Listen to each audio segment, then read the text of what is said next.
Okay, so this is the second video that I'm going to talk about slope. And I won't talk quite as fast in this video because this is not review. I'm going to treat this as if I was there with you today in November 8th on Friday, where you were in your spirit wear to support our football team. And so the first thing I want to do is to give you the answers to the even problems. So if you have your homework on page 164, number 8, the answer was no solution. So this is page 164, number 8, no solution. And that one you just needed to graph, or sorry, not graph, solve algebraically. Number 10, the answer was x equals 5. Now for this one, I did want you to graph that as well as doing it algebraically. So you should have graphed y equals x minus 5 and found that the x-intercept was 5. Number 5, sorry, all the rest were odd.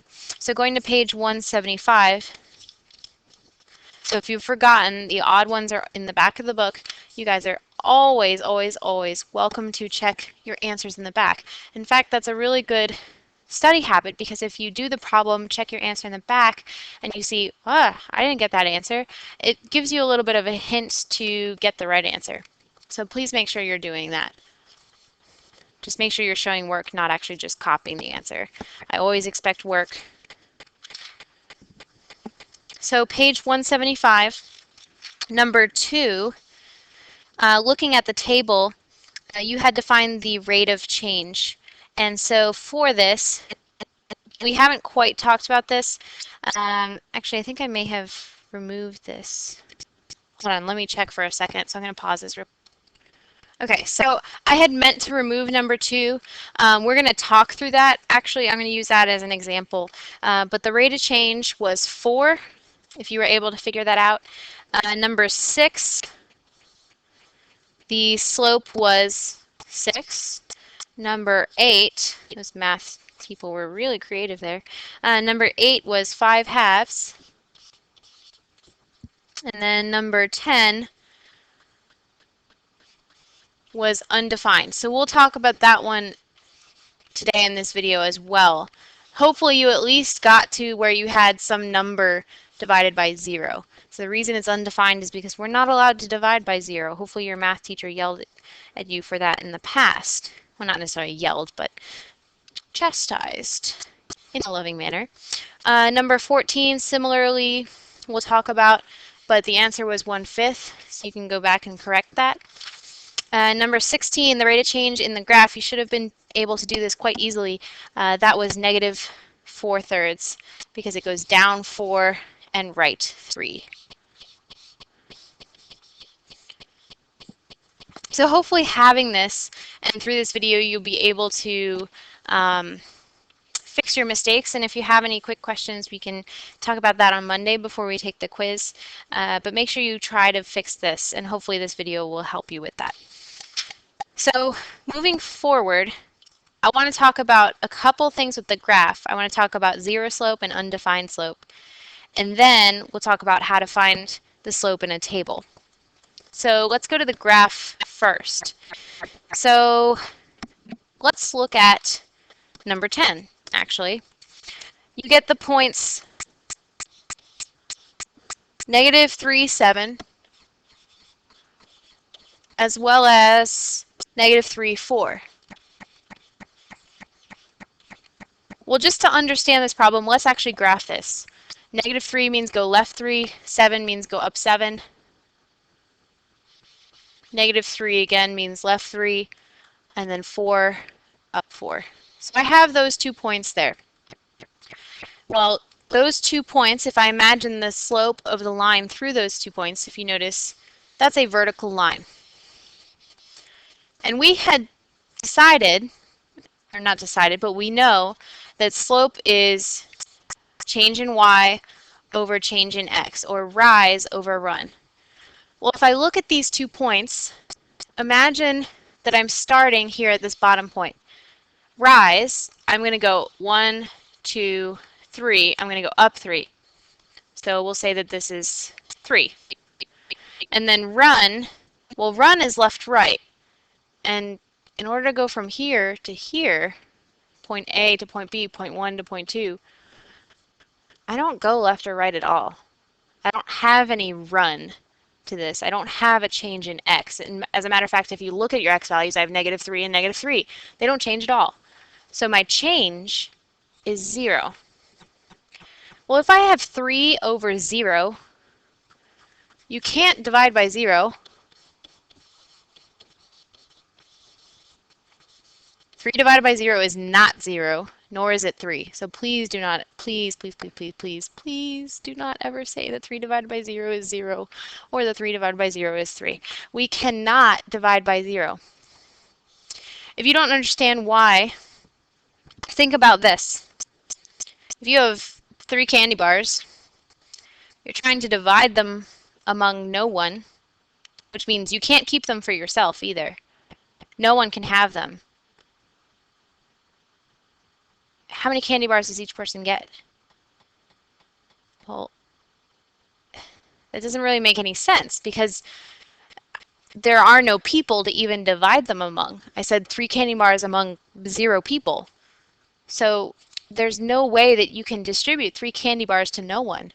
It just doesn't even make sense. Those 3 candy bars can't just randomly disappear. So it just doesn't make sense in math. We can't divide by 0.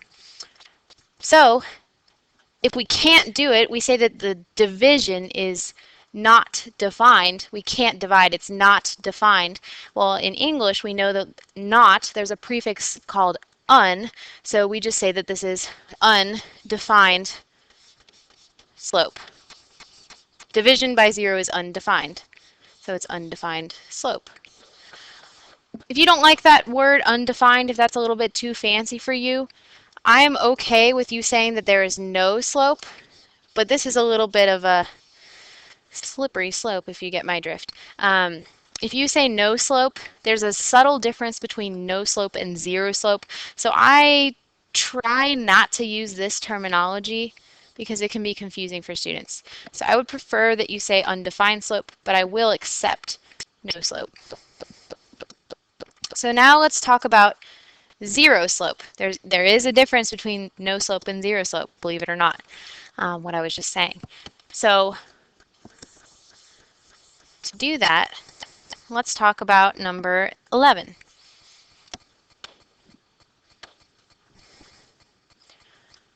So 11 is 5, 2, and then -6, 2. So you don't have to graph this to figure this out, but just to illustrate the point, I'm going to graph that. So 5, 2 is right here. -6, 2 is right here. If I find the slope of the line between those 2 points, I'm first going to draw the line. Well, this is kind of like the skateboard question. Not the skateboard one, but you know, what happens as a slope gets to 0? You get a horizontal line. Let's justify that a little bit, and justify means explain.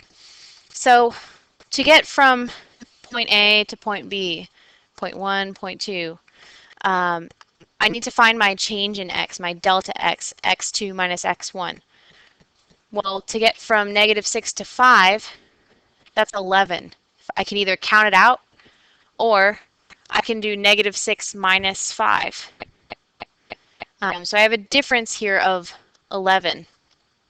But that's my change in x. Change in y is the rise.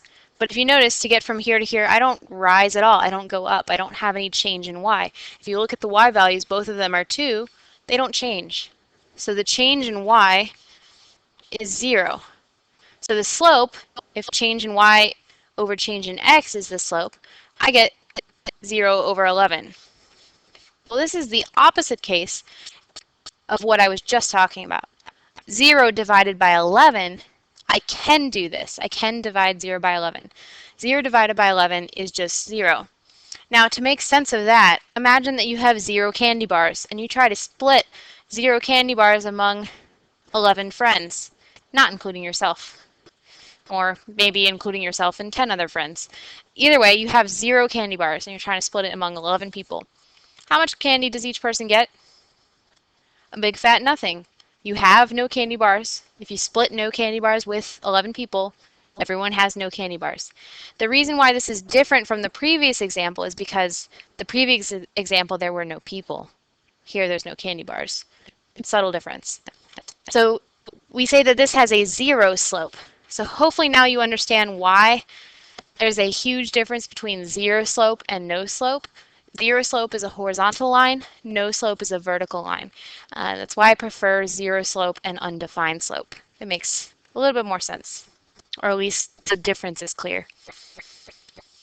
At this point I would ask if there are any questions, but I can't do that. So hopefully you're pausing and going back, trying to understand.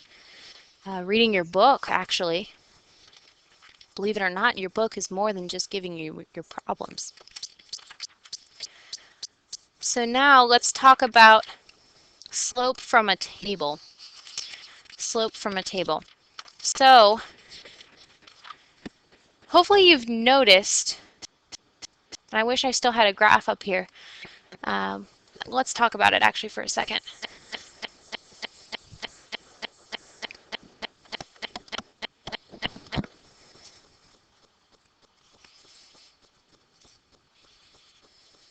I'm just going to draw a line so we can talk about, this is a lead-in for whether a table is linear or not. So I'm going to be a rebel and not use the ruler function here, but imagine that's a perfectly straight line.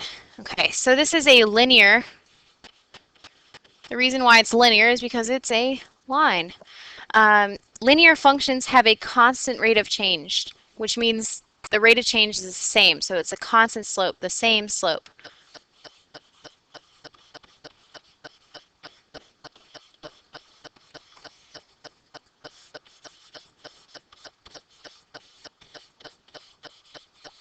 So rate of change is the same thing as slope. They're just two words for the same thing. So let's look at that. I put all these points on here so we can see that. If you see how to get from here to here, I go up 3, right 1. So I have a slope of 3. I go up 3, right 1. So I have a slope of 3. I go up 3, right 1. So I have a slope of 3. Up 3, right 1, slope of 3, and so forth. It's the same. It's constant, no matter what. So on a table, we can actually calculate the rate of change, and we can decide if it's constant or not. So we'll do a few examples of that, and let's erase this.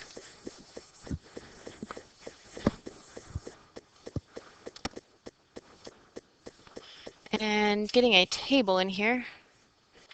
Let's see, what size do I want my table?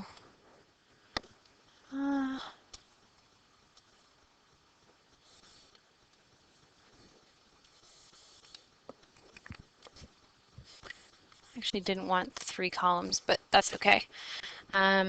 So, I've never used this before, but let's see if we can figure this out. We'll just delete it. New table. Okay. So in my first column, I'm going to label this as a type of quantity. This is going to be time spent driving in hours. So H stands for hours. And the Y is going to be my distance traveled.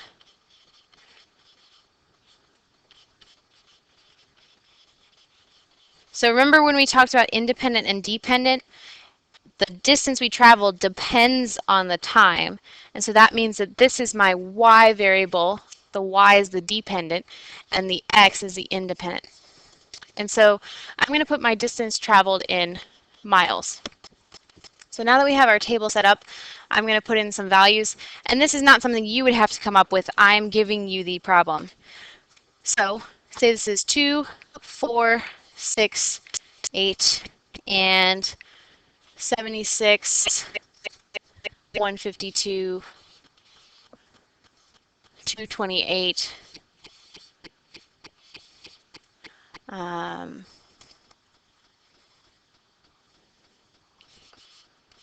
304. Okay. So now what I want to do is to find the rate of change. In other words, find the slope.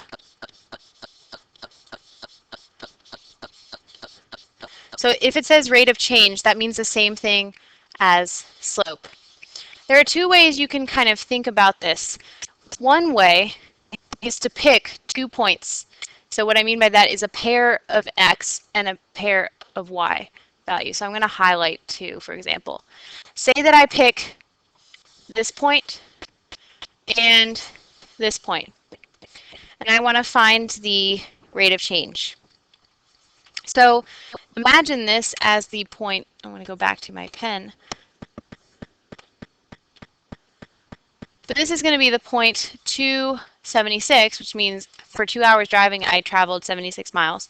For 4 hours driving, I've traveled a total of 152 miles.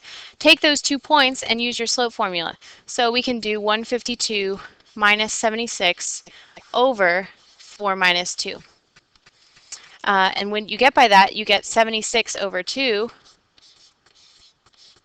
which is 35. So I'm using the distributive property basically to break up 70 and 6. So I get 35 plus 3, which is 38. You could use a calculator. Well, let's actually think about what this means. My y variable was distance traveled. Well, what unit did that have? And you're going to have to do this in science, whether it's integrated science, chemistry, physics. Think about your units. My y, remember, is distance. So this is miles. So this is really miles up top. And my x is in terms of hours. So this is really hours on the bottom. Well, this is miles per hour. So that means I drove 76 miles in 2 hours. Well, what does this mean here? Really what I did was I took 76 over 2 and reduced it to 38 over 1. This is called a unit rate. So this is 38 miles for every 1 hour, or 38 miles per hour. The slope stands for what is the rate of change for one increase in your x variable. You need to understand that slope is how much the y changes for one increase in the x. So that's how you find the slope from a table. Now, if I wanted to check that this was linear, so some of your homework questions, for example, 20 through 23 say determine whether each function is linear, right? Yes or no, explain. Well, if you remember on the graph, the other way, on the graph we talked about how linear is a constant slope, constant rate of change. That means every time up 3, right 1, up 3, right 1. So over here in this example, I would expect that for every change from here to here, I would have a slope of 38. From here to here, I would have a slope of 38. From here to here, I would have a slope of 38. So you can calculate it and check to see, does my change in y and change in x stay the same? Well, from here to here, I'm doing plus 76, and from here to here, I'm doing plus 2. So I have 76 over 2. The next interval would be from here to here, but 152 to 228 is also plus 76.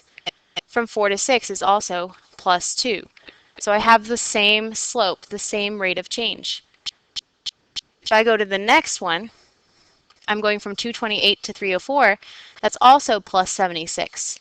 And from 6 to 8 is also plus 2. So my slope is still 76 over 2, or 38 miles per hour. I have the same rate of change, so therefore this is linear. On your homework, you're going to have ones that are not necessarily linear, and you have to decide if they are or not. So for example,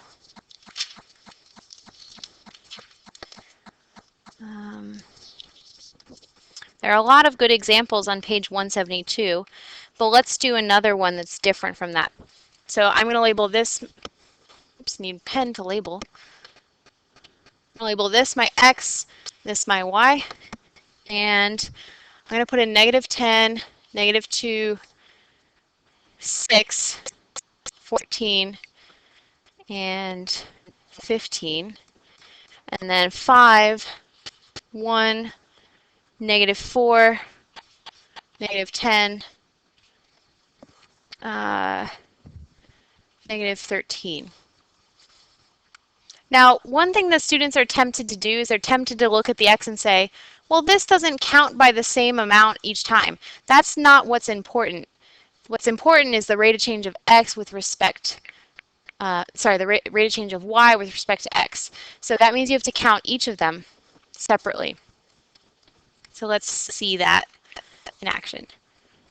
So let's find our first slope. Well, the rate of change here in x from -10 to -2, even though 10 to 2 is decrease, -10 to -2 is increasing. That is +8. To go from 5 to 1, that is -4. So my first slope, my first rate of change, is change in y, -4 over 8. Well, that's equal to -1/2. So that's the first one. We want to check if all of them are the same. So looking at the next one, 1 to -4, that's -5. -2 to 6, that is +8. So if you notice, both of the x's were +8, but let's look at delta y over delta x, change in y over change in x. We get -5 over 8. That's not the same thing as -4 over 8. So right away, we know that this is not linear. We actually don't need to continue any further. As soon as you find one example of a different slope, it is not linear. So now, let's look at another example.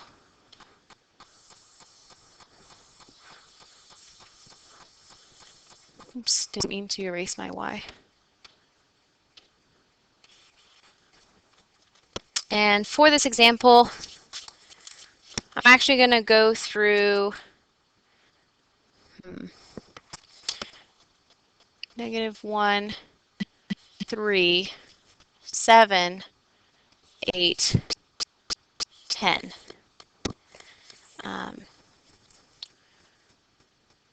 5,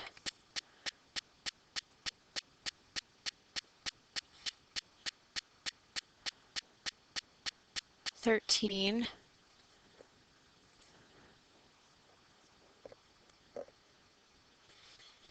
21, 23,